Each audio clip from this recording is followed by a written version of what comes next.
Hi, I'm Pastor on top episode, secondary one for NS High School. Right now here, still at our organic chemistry.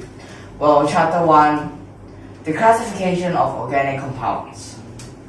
Well, just take note again that for these parts that we're currently at, you may see like a lot of inorganic compounds, but just take note that for these inorganic compounds, we're only using them just to show us how we can use them to find, like, we can find current using those, we can find the charge, their mass, we can find many things including like time taken, or like time taken for a chemical reaction to happen, or like heat energy, the specific heat capacity, a lot of things including enthalpy, entropy, and chemical potential.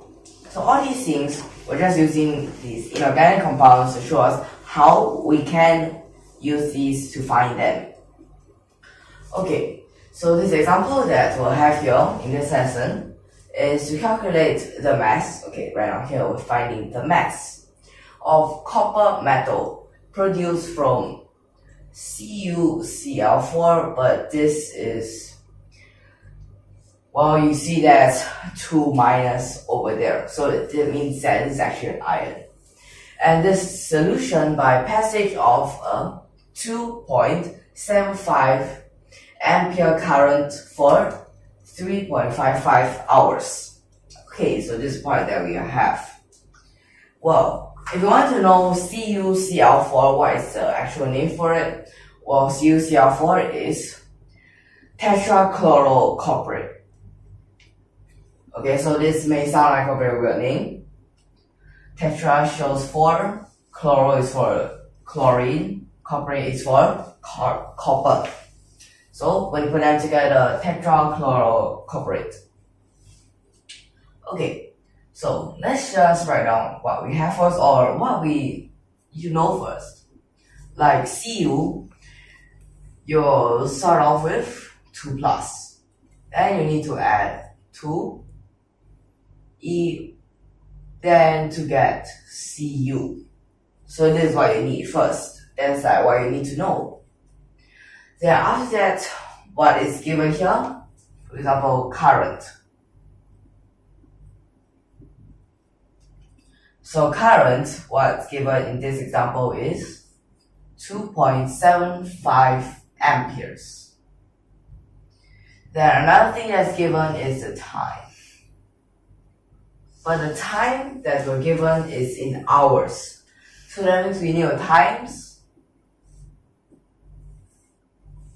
Okay, you can write it as times 60 times 60, or you can directly write it as times 3,600 to get seconds.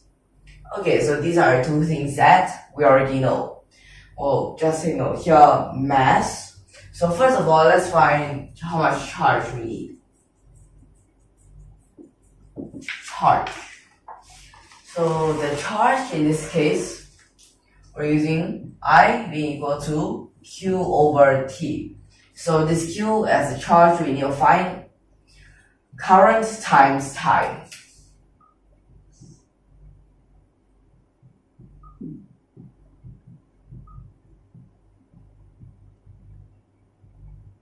Okay, then this is given in coulomb. This is given in coulombs. Okay, so that's the charge that we have here. So current, time, and charge. Then for the charge, we can change it into how much electrons are there. So try to change it into number of electrons. Which means to get what we need, we have to divide this by the charge of the electrons.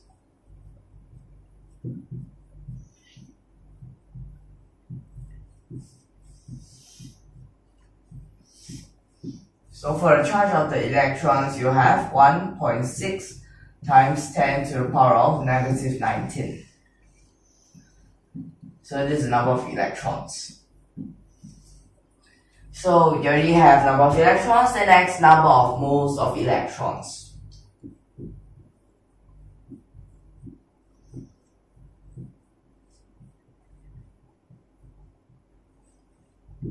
So in this part, you're going to divide it by the Avogadro's number.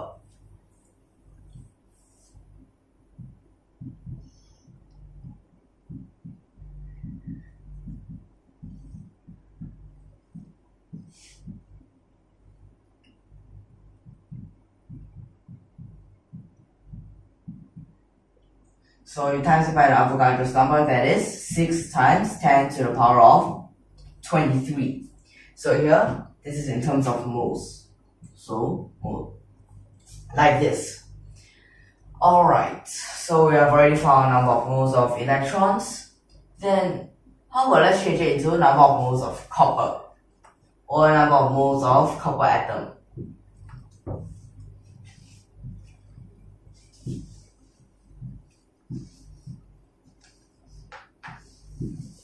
Alright, so that means 2 electrons, you'll get it for 1 copper atom. So when changing to moles, well, the same thing applies.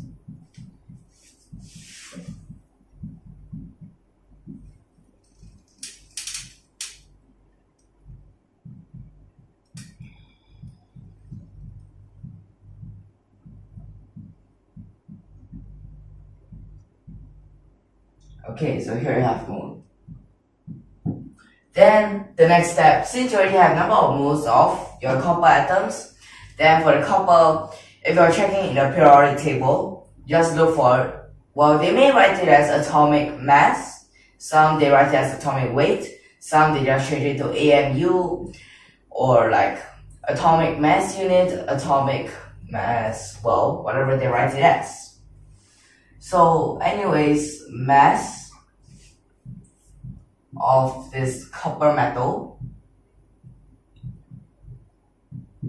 this will be, so it becomes the whole thing here. Okay, let me just write it down first.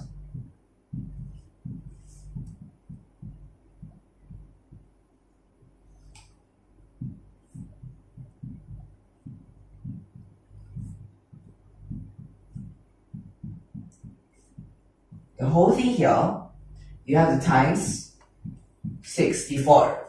So 64 will be what you find for copper. So right now at this part, you can see that here it looks quite complicated. So we're going to need to use calculator for this part.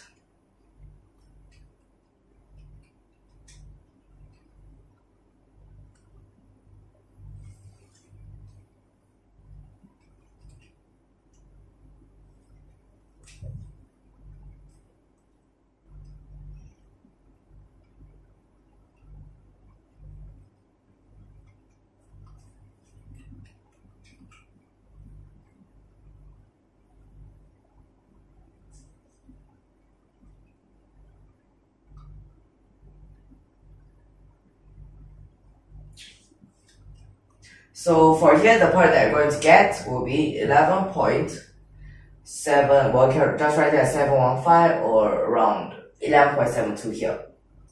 So this mass, well, it will be in grams. Okay, so this is the part that you have. Well, for this entire process, let me just say again. So first of all, you need to know, this copper, you need to have how much electrons to change it into actual copper atom. Then, here from the current, you're given current and you're given time. From current and time, you can find a charge. From charge, you can change it into number of electrons. Then number of electrons you change it into moles. Then from this equation that we get up here, you can change from electrons to copper atoms. Then copper atoms, moles of copper atoms, you get mass of copper metal. So for this lesson, I'm just going to end it here. So if you like our videos, don't forget to subscribe to our channel. We'll see you in the next lesson. Thank you for your watching.